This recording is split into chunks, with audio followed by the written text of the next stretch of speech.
তিন ব্যক্তির জন্য জান্নাত হারাম। হতে পারে আপনি ওই তিনটা খারাপ কাজের সাথে যুক্ত হয়ে থাকতে পারেন। 1 মিনিট সময় নষ্ট করে হলেও কথাগুলো শুনে যান, আর ভিডিওটা বেশি বেশি শেয়ার করে দেন। হতে পারে আপনার একটা শেয়ারের জন্য একজন ব্যক্তি এই তিনটা খারাপ কাজ থেকে বিরত থাকতে পারে।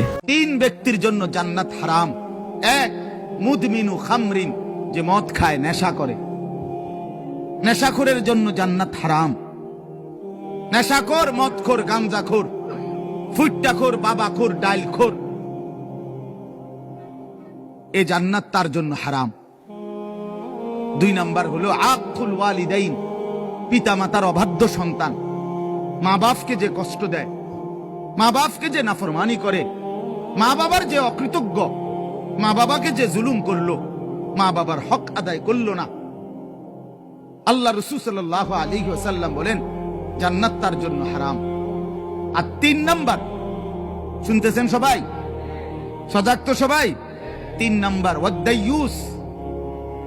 রাসূলুল্লাহ বলেন দাইয়ুসের জন্য জান্নাত হারাম।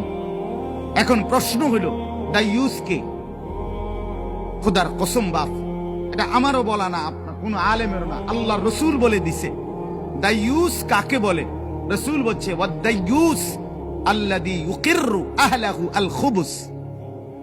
দাইয়ুস বলা হয় ওই পুরুষকে, ওই ব্যক্তিকে যে তার স্ত্রী সন্তান পরিজনের জন্য গুনাহ, অশ্লীলতা, নাফরমানিকে স্বীকৃতি দেয়, মেনে নেয়, গ্রহণ করে নিছে।